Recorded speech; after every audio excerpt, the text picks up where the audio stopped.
So a little reminiscing and a little trip down memory lane. In this video, I'm going to take you back a few winters of testing in Northern Ontario and show you two luxury crossovers that have earned a very permanent position in my memory banks as winter driving champs, and a look at the specifics as to why. Luxury crossovers are big business these days. In my northern locale, I'm asked fairly often by readers and viewers which ones are at the top of my list of recommendations when it comes to winter driving. So I'm going to show you the two models that I'm most recommending as an answer to that question, and the way that each machine's character and feel imparted a higher than average level of confidence when winter conditions got bad. These choices are based on impressions formed from more than 15 years, 800 vehicles, and about 1 million kilometers of vehicle testing in Northern Ontario. The BMW X5 has long been pretty much the first thing that pops into my head when I think of what I'd most like to be driving when there's really bad winter weather in the forecast.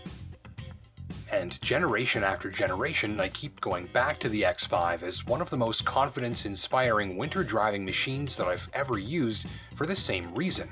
It feels like a tank.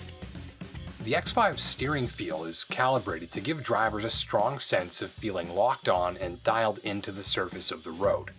Steering slack is minuscule, the effort is heavier than average, the wheel needs a little extra torque from your wrists to break free of center, and it's easy to issue steering corrections with very small steering inputs.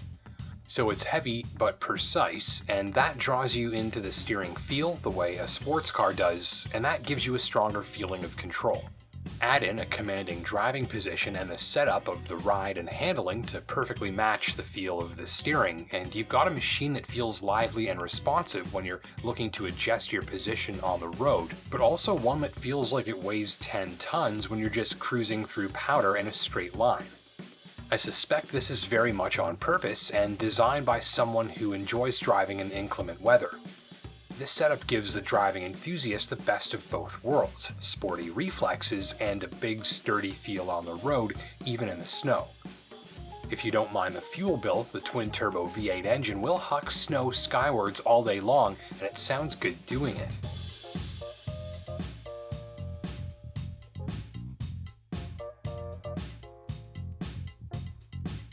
Or just relax and cruise, even in a city-stopping snowstorm like the one that arrived on our filming day.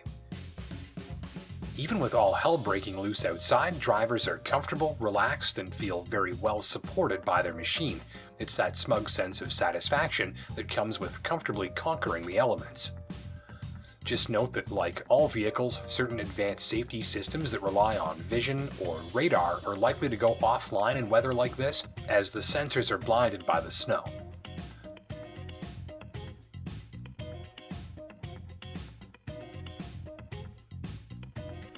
I've had a long and very public love affair with various Volvos because they're some of my favorite luxury winter driving machines for where and how I drive. The Volvo XC40 might be the smallest of the Volvo crossovers, but an extensive winter test drive, including hundreds of kilometers of storm-of-the-season conditions, prove that this little machine is seriously eager to please. You're the boss of the XC40 in the snow. In a snowstorm, the regular drive mode automatically helps boost traction and confidence when the going gets slippery. The throttle and steering are both smooth and easy, making it easier for the driver to be gentle with the controls, which is vital for safe winter driving. And the all-wheel drive and traction control systems work away beneath you to turn in a sure-footed feel.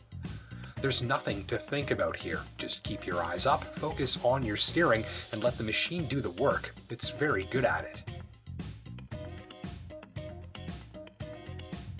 If you're running good winter tires and being a careful and reasonable driver, XC40 feels more securely fastened to the road than its small stature leads on. Or use the dynamic mode in the XC40's excitable side surfaces. My tester's Turbo 4 was virtually invisible in gentle driving, but dynamic mode stirs things up, keeping humorous levels of torque at the tips of the driver's toes.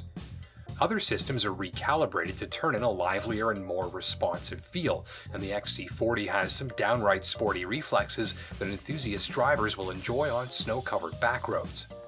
So whether cautious or spirited winter driving is the order of the day, XC40 drivers are going to feel very well backed up.